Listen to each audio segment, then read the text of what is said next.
Should show you my screen, huh? All right, so the first thing is I always like to talk about this. I know we're going to be talking about single-family homes, but when you think about selling something, before you go grab a contract, you need to think about what type of property am I selling? Am I selling a condo, single-family home, townhome, vacant piece of land?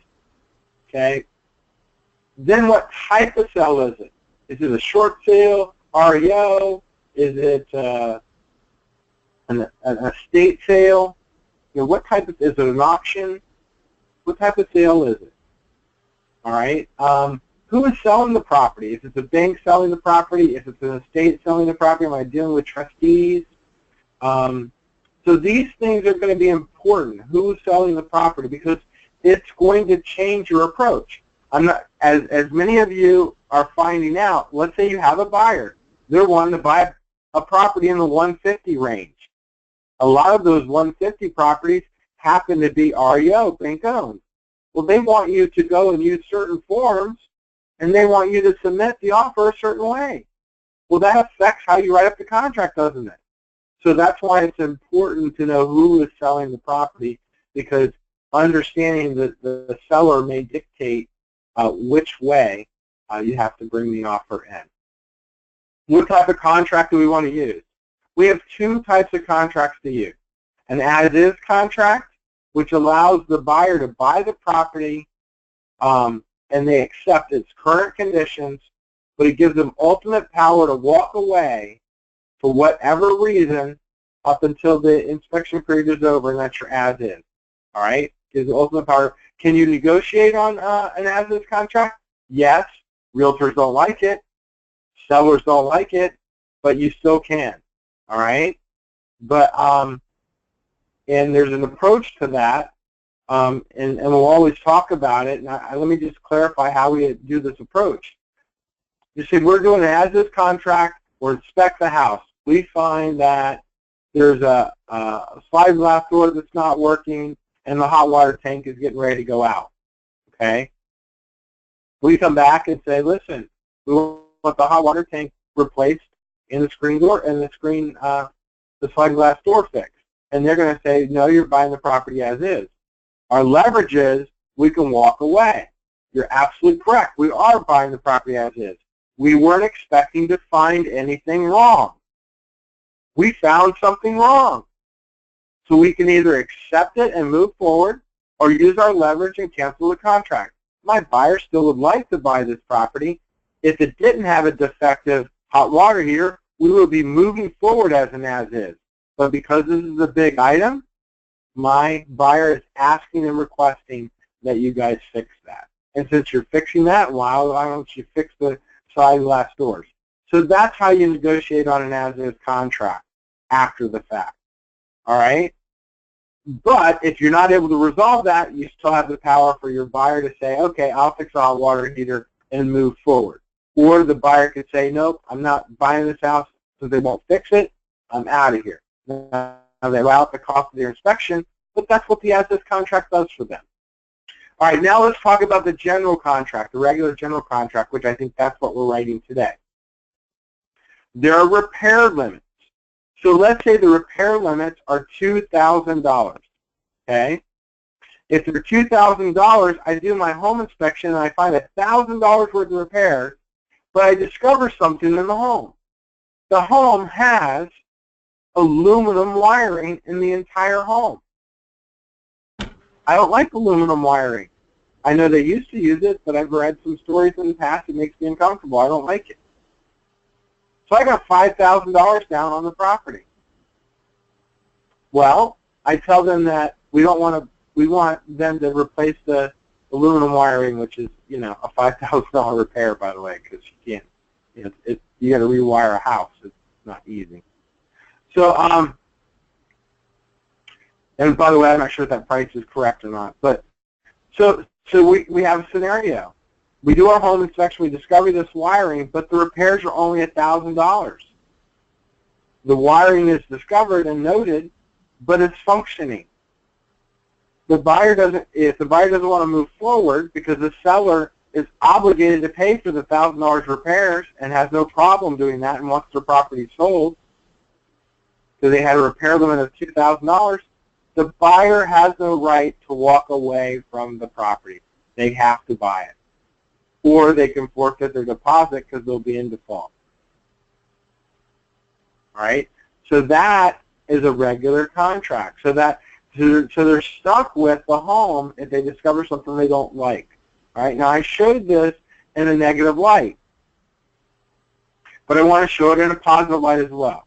You buy a property, let's say it's $300,000, your repair limit is $3,000, the inspection comes back at $1,500 worth of repairs, the seller repairs all the repairs, and the contract goes through and you close. Hunky-dory. No money out of the buyer's pocket, and they're buying the home with everything fixed. All right? So that's how the regular contract kind of works. Any questions before I jump on? All right, so I prepared a little cheat sheet for you.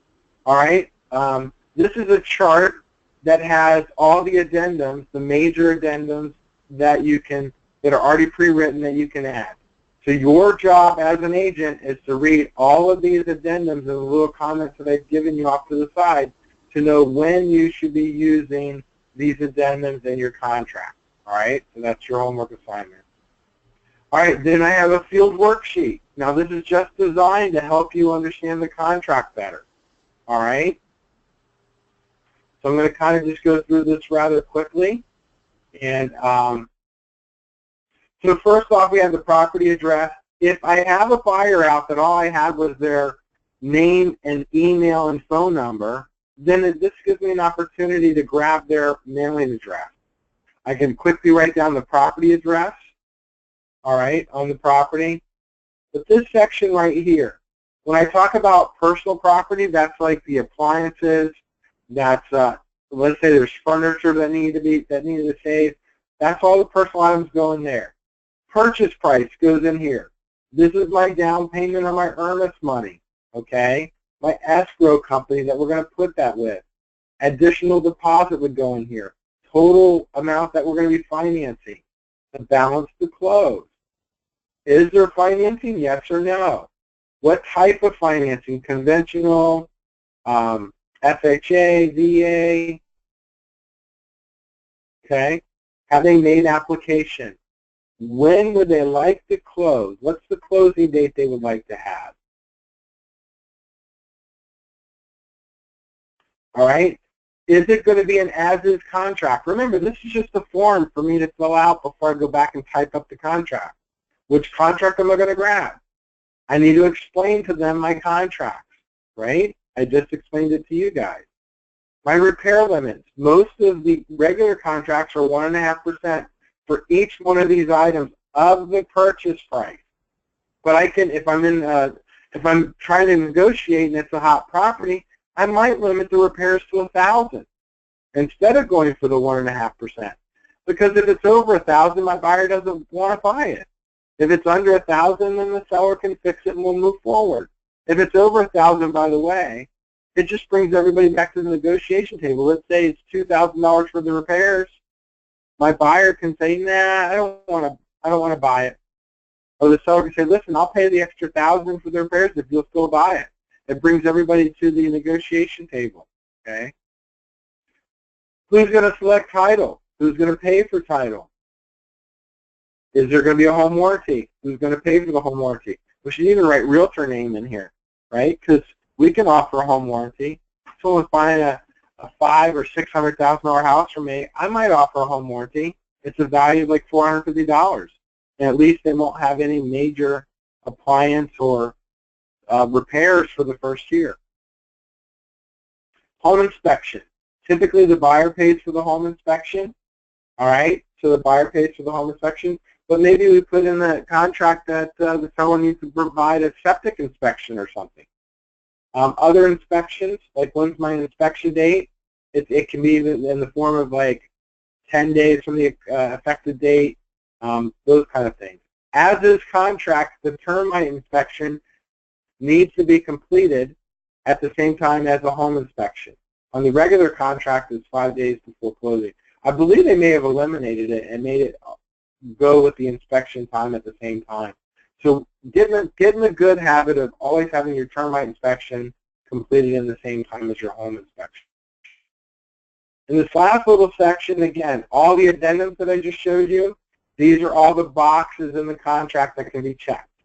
So you should be able to, based on the scenario of the transaction and the financing, the age of the home, and where the property is located, I can come in here and fill out all the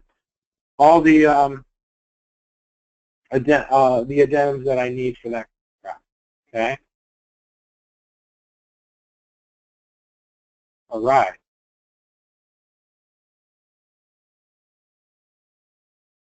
So let's jump into the MLS here and go write a contract. Do you guys have any questions while I'm loading this stuff up?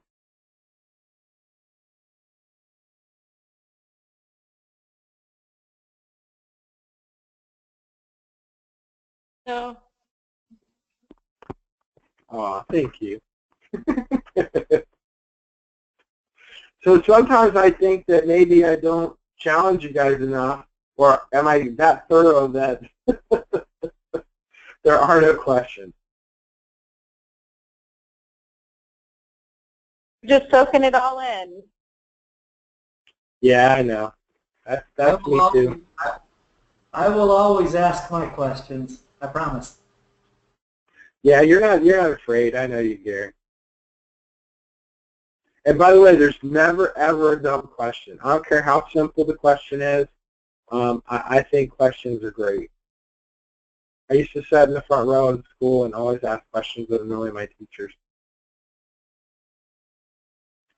All right, so I always like to write on contracts that we have listed. So let me see if we can go in here and find one of our firm's listings.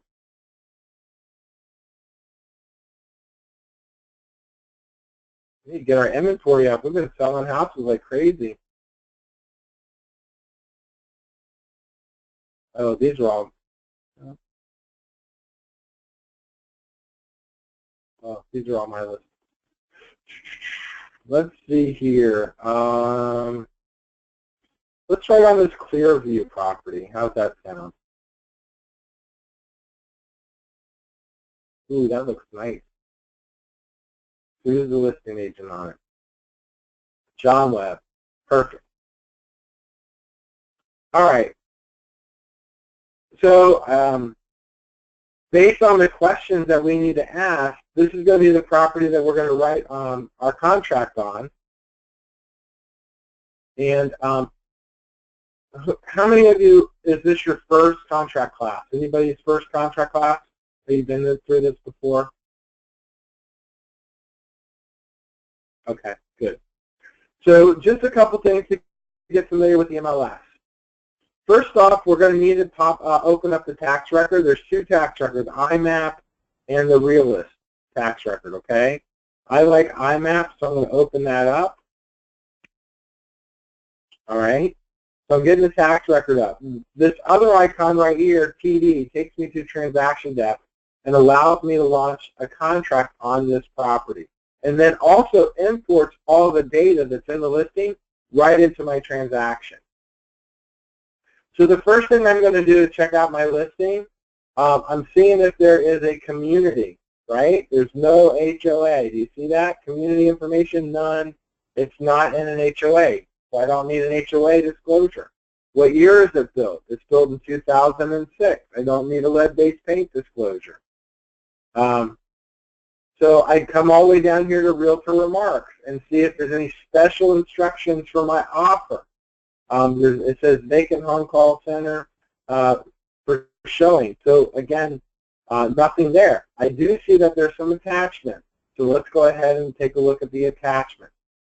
Looks like we've got a Chinese drywall thing available. So let's open that up.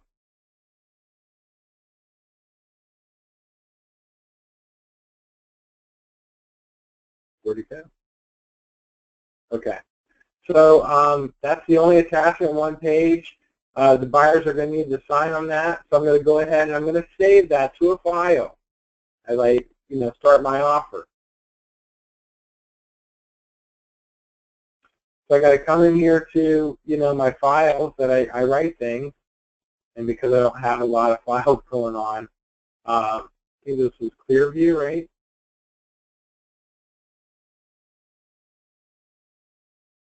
I'm going to create myself a file, put this document in there because I'm going to need it for later. Okay, it is Clearview. All right. So I can close this because I downloaded that now. I got the tax record. Here's their names, right? I want to make sure I check their names because I'm going to need that when I write the offer. I come down here in the MLS. Everything is, their names are in there, but they're in there as like one kind of big name. All right, so I'm ready to write my offer. I'm going to come right here and hit my transaction desk. And by the way, I haven't learned the new program yet. I need to take the time to do that. So I'm going to still use Transaction Desk Pro. I'm comfortable there. I'm going to stay there for right now. All right, so just to teach you the Pro version, it's basically how it looks. If you see this look, you got the light version. You come here to get back to the Pro version. If your transaction desk looks like this,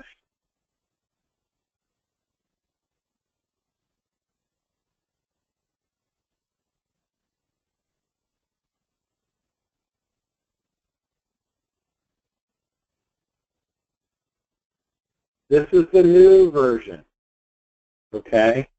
And I need to take a class on it before I try to start working in it, so I'm going to wait to do that. If you scroll down here, this switches you back to the other version, okay? So if you find yourself in there, you can get there.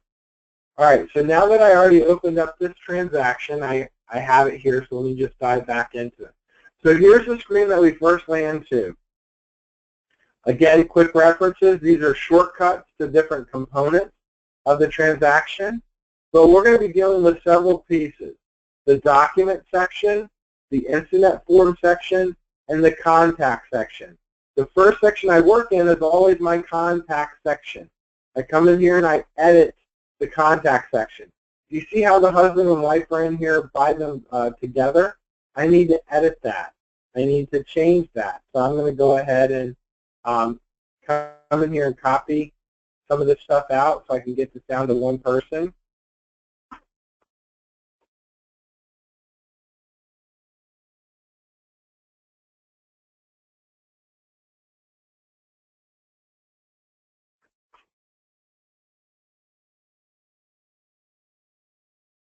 All right.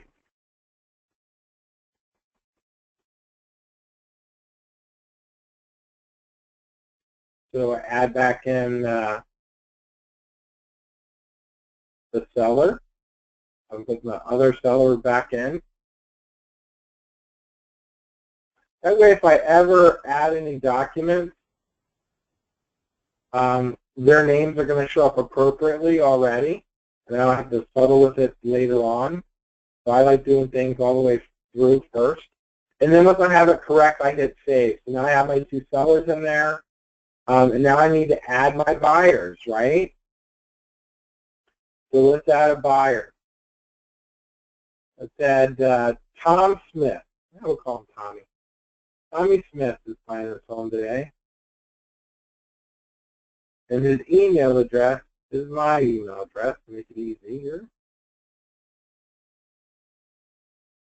I'm going to show you something different. If you have your client's email address, you can. I'll do that because that's the better way to go.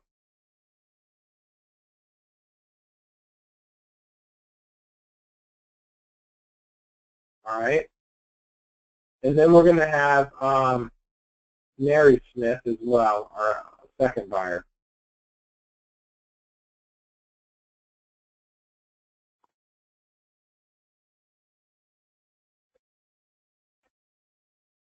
I'm not going to put an email address in there. I'm going to have her sign in person, so I'm going to show you how to do that as well. All right, so we have our two buyers. We have our two sellers. I'm the selling agent, and then the other agent is the listing agent. We happen to be for the same firm, but we're there. So once I have that completed, I have all my buyers in my transaction desk, okay? So I'm ready to go. I can also now upload the document that I wanted to that was part of the transaction and go ahead and get that in here. When I click to this screen, I got a little shortcut right here to upload, or I can do any one of these additional things. And last week what we did was we played a lot in here on how to set up all kinds of stuff. So we're going to upload a document. All right, it's a disclosure, right?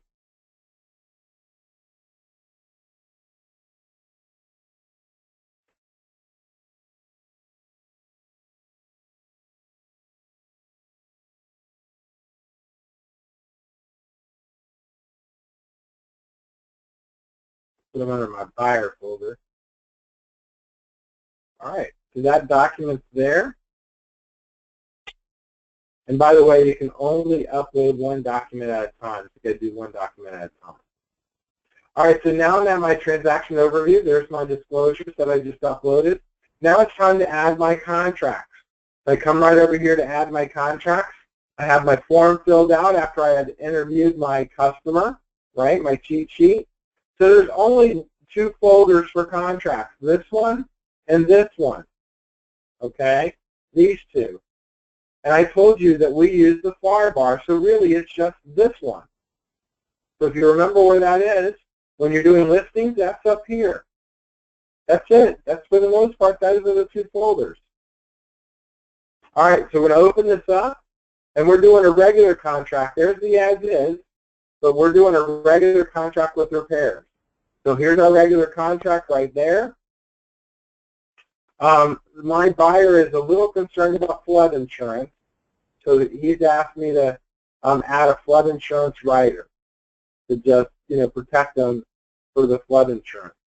So I'm looking here to see if I can find a flood insurance rider. There it is.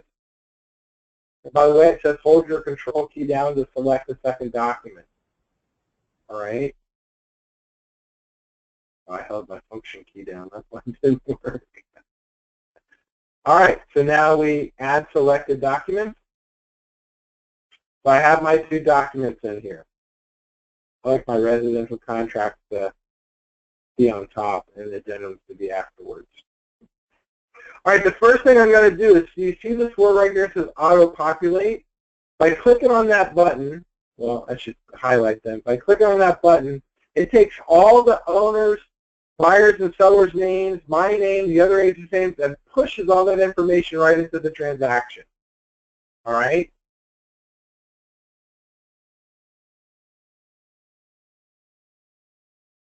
And here we go. Here's the information. It's already in here. All right, Gary, you're going to work with me on this? You want to turn on your mic? And you and I work together? Sure. All right. So the first thing that we have to look at is on a contract, every line is numbered and they all have stars. So all our stars have to be filled in, okay? So we can see here the names are filled in at the top, the address and information is filled in, even pulled over the tax information. So as far as things as personal property, the first link that we come to is right here for personal property. What should we probably put in here? It already has a refrigerator range and a few things up here. What is missing and what should we put in here? Washer and dryer. Definitely the washer and dryer.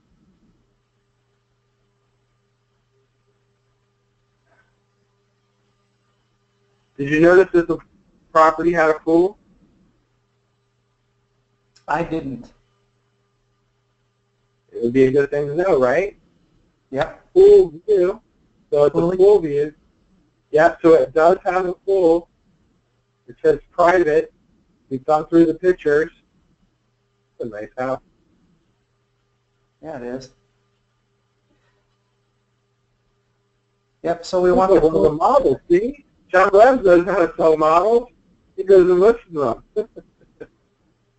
Yeah. Hey, that's my dining table. All right, so in the appliances, all right, we're just making sure we got all the appliances. There you go. Hood, microwave, these are included.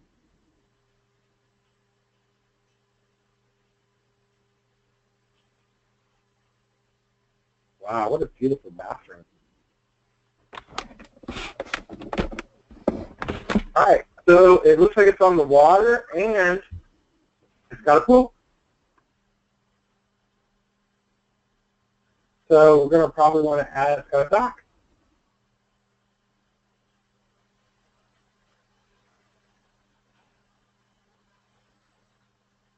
Oh, nice aerial. Well, our agents sure do know how to sell property.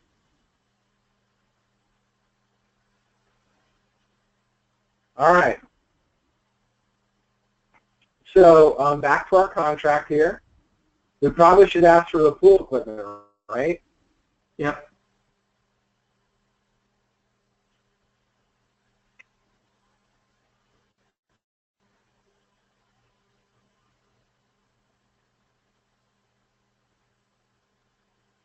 Now, do you see how my letters are going off the page? I can't do that. I have to tab down and go to the next page or it won't show up.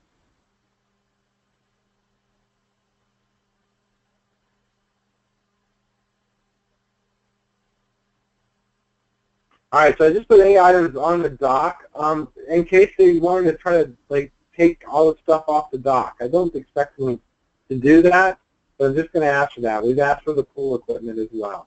This next section is for things that we're going to exclude. I didn't see anything there. They're asking how much for this home. $549. Looks like a really nice home. Let's offer them $540. How's that sound? Great. So I put $540 in here. All right, you're the agent, so you have to interview me, and I'll help you put it in the right spot.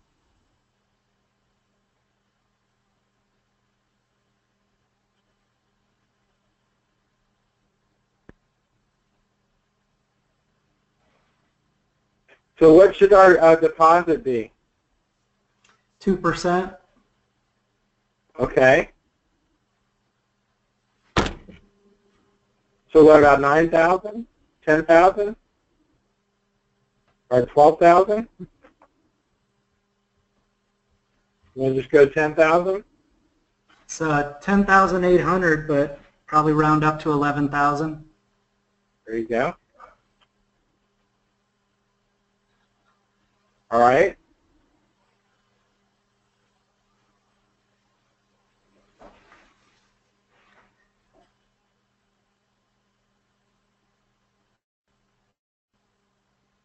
All right, do I need an additional deposit? No. Okay. Financing involved. We are going to have financing, about 80%. So what type of loan am I getting if I'm putting 80? If I only get a loan amount of 80%, I'm putting 20% down. Conventional. Perfect. Someone has well trained you. How many days should I give them to accept our offer? 2. 2 days. What happens if this day expires, though? Nothing really. Yeah, nothing. If they accept the offer after that date, the buyer can reject it. They don't have to move forward with it. Right. It gives us an out. I'm closing. We're going to close in like 40 days. Sure.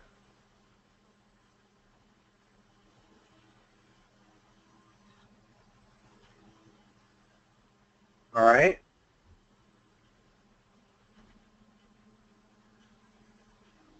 The property is not subject to any lease. Which box should I check here on section 7, line 84? Either the second or the third. Okay, so I can do this one. Yep. On section 8 here, what should I pick?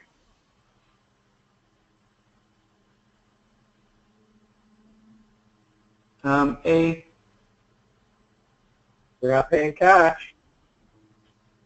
Buyer will pay cash. Oh. So it's B, right? Yeah, B with conventional. Yep. There you go. See if it's conventional. And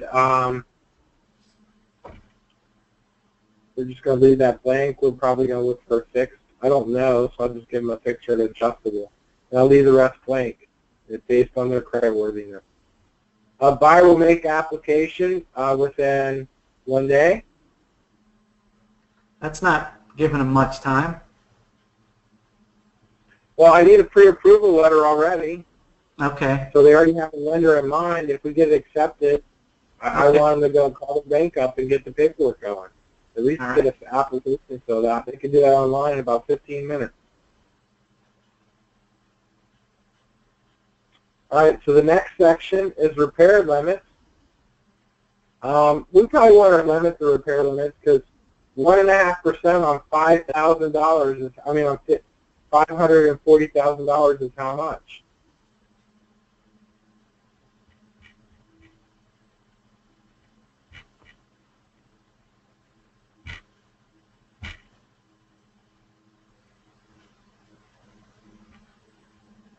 What's 1.5% of $140,000? You gotta break out your calculator, don't you? Yeah. Me too.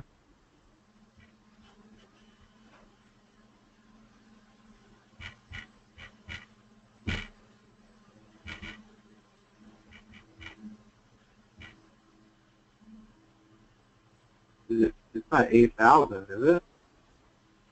Yeah, that sounds about right because 2% was 11,000, 10,800. Yeah, it's $8,100. So, you know, that's what the think it can come. Yeah. Let's just put 5,000 in here.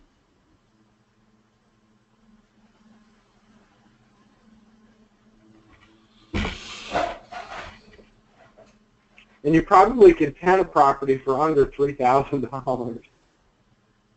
And this is open permit. And so you can see here, you can put anything down here you want. But you can, I'm doing more things to justify. A lot of agents will leave these. If I'm working for the seller, I'm always going to counter with a limitation to this. Okay? Especially if we don't think there are any repairs to be done. But this is a liability to the seller. You know, they're exposed for $8,000, $9,000 here below the asking price that they had to pay out for all of them. And so when you're trying to get your offer accepted, their liability here you want to lower. And so that's one of the reasons you can lower it here. I mean, the potential liability could be $8,100 times 3. Right. That's a lot. Yeah. That's $24,000. So just think about that when you're filling out your contract. All right, we're moving on. Our next section, who's going to pick the title agent? We're going to go ahead and have the buyer pick and the buyer pay. No home warranty. All right, special assessments. We just talked about this in our sales training class. We're going to actually ask them to pay them in full. So there's no special assessments that we're aware of. Inspection period. We're going to get it done in 10 days.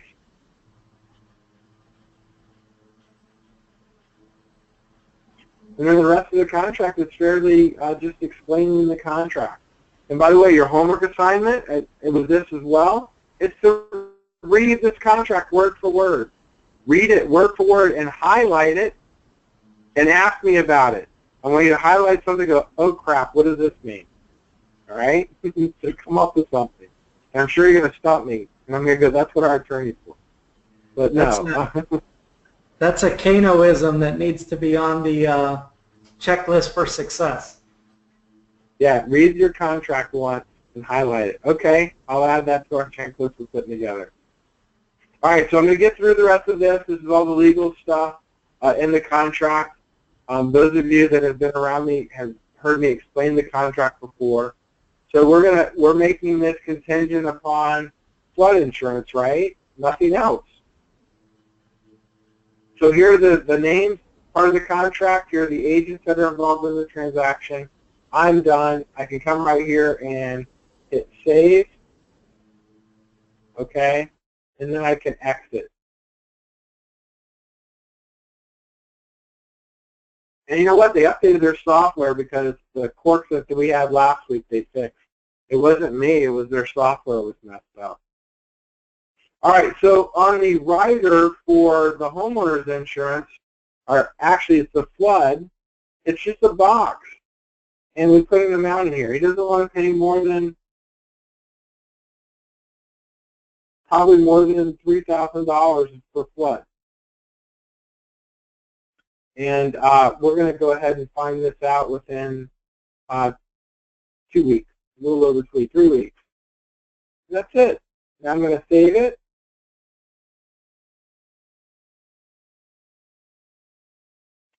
All right, so our addendum's done. So now we can exit out of here.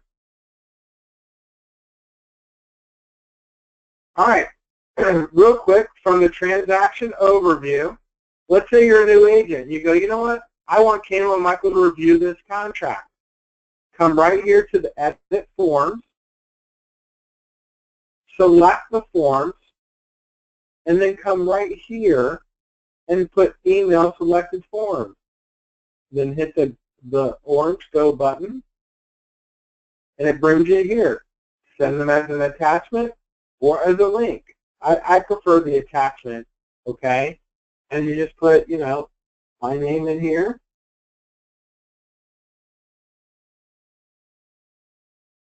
Put Michael's email in here, right? And then I'm not going to put it because I don't want to send it to him. I don't need the cover letter, all right? Because the cover letter goes to your client so they can fax or email things back in. It'll come right into transaction desk, okay? They use a fax machine. So I'm going to go ahead and hit send, and that's how simple it is. Okay? That's how simple it is. All right, then we can review it, then we can get it done. We give you, say it's okay. And your next step is to come over here to All Sign. So if you're doing electronic signatures, you just go over here to All Sign. It names the signing as the address. And we're going to do simultaneous signing, all right? The participants from the transaction, so we're going to look into the transaction. And the participants are going to be, first my buyer, Tom, is going to be a remote signer. My Mary signer is going to be an in-person signer, okay? I'm going to show you how to do that. Now I'm going to go ahead and hit, once we're all done, I'm going to send the contract to John Webb. All right, I can do that as well. When we're all done, I can send the contract directly to John Webb when we're all signed up. So then I could just email John and say, listen, I plan on forwarding you a contract. Once I get it all signed up, keep a heads out for it. I can shoot an email if I wanted to that way. All right, for our purposes, I don't want to bother John because I'm not, this is a pretend contract, so I don't want to get too excited if you got an email from me, I got a contract, okay? All right, so do you notice on my participant right here, Mary has a red hand? It's because there's information missing for her to be able to participate in Authenticon. So when I pop it up, it says in person. Well, in person to the software means this person doesn't have an email, but somebody else needs to have one. All right, so what's the email address that we're going to use if we're in person?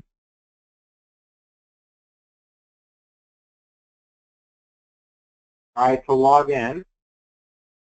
And then that password, I just put the password in. And I hit save. All right, so now it cleared up. All right, so we got that in here. Now we're ready to bring over our documents. Now I can bring documents all in here. I can go get a document. I can upload a document. I can email a document. All kinds of things I can do here. I can also look right into the transaction that I have.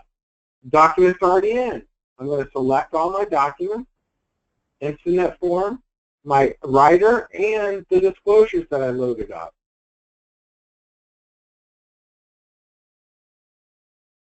So you'll notice it does, at first it maps out who's buyer 1, who's buyer 2. Yes, that's fine. Then next, you'll notice these have little yellow boxes. That's because the system knows where all the initial boxes are for the internet forms. The one that I uploaded, it doesn't know. So I have to manually do that one. And now it's time to do our signature boxes. And real quick, the first, whoever's name's up here is who you're dealing with for signing the document. The drag and drop menu is right here. So this is the initials, so I could drag over and drop initials. I can drag and have them sign, okay? I can also, this is an X if I need to do an X box.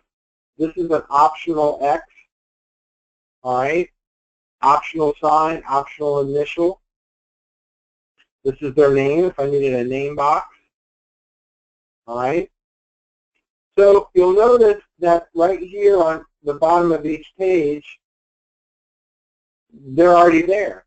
And that's because the system, as I mentioned before, already knew that. The other markup thing is going to be this. I can do lines. I can draw lines in there. I can add boxes of text that I can type in.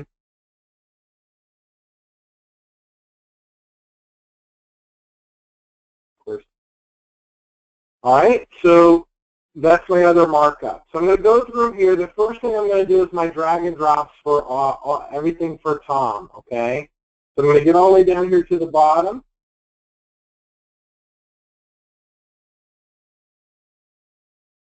So I got my signature page for my contract, which is coming up right there.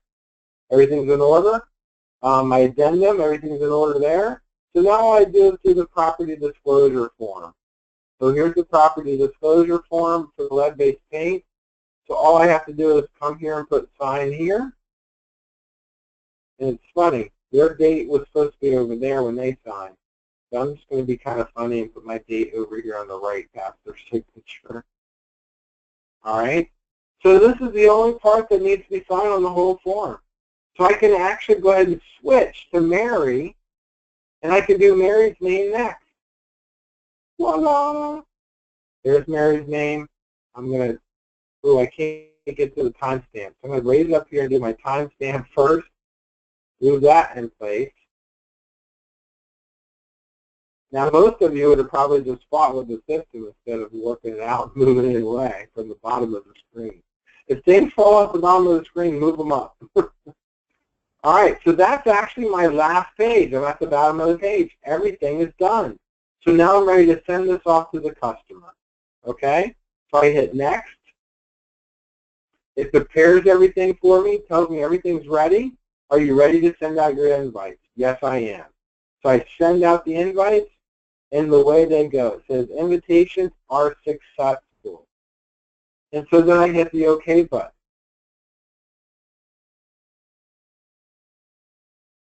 All right, because I was the host email person, in my email, I'm probably going to get an email from the system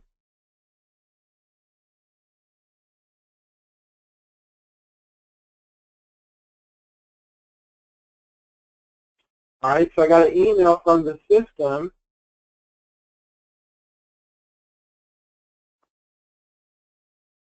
nope, that's not the one I'm looking for.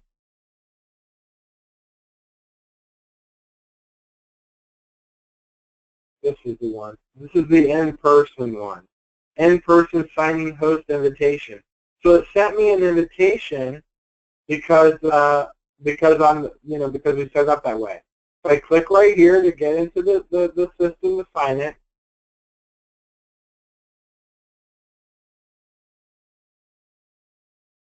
Hey Gary, I actually figured out why this is messed up when I get over here into these screens. It's because my software opens everything up in the edge. I got to get away from that. All right, it says right here, I just got to click to continue.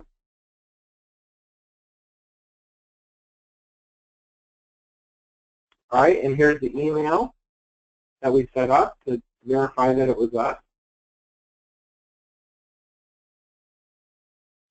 And yes, that's the thing. I'm going to go ahead and hit accept. And now it's ready for me to start. And so I can go through and review the whole contract as a customer. When I'm ready, I hit the start button. It takes me to the first one. I just continue down to each one as I go.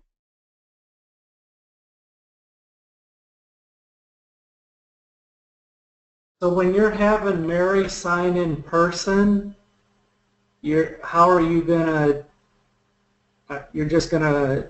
I guess I got lost there. You're just gonna actually still have her do an electronic by using your own email. Or yeah, she's gonna sit here and do it. She's gonna sit here and do it on my computer or on my own on my tablet. Okay, great. Yeah, cool. Yeah. So when in person means you're emailing it to yourself for them to sign it. You think about it like that.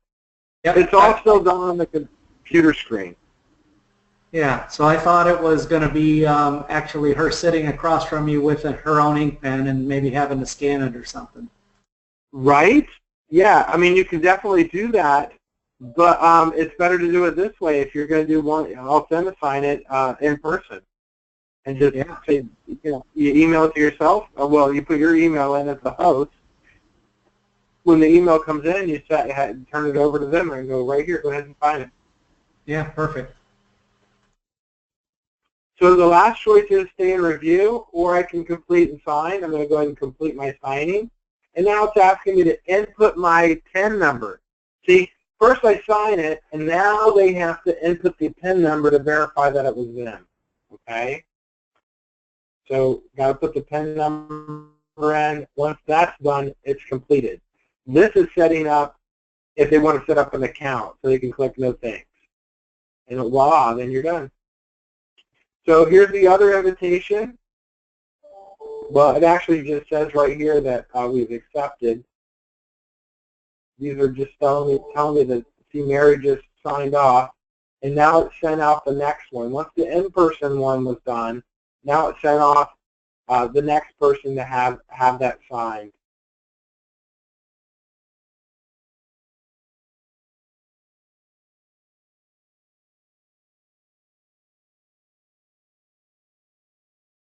I'm wondering why the file came through already.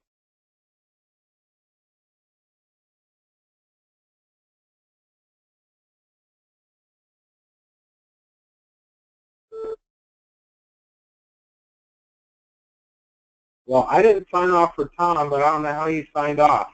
I must have did it by accident. So, anyway, Tom should have to log in and sign in as well. Anyway, good job. Great class today.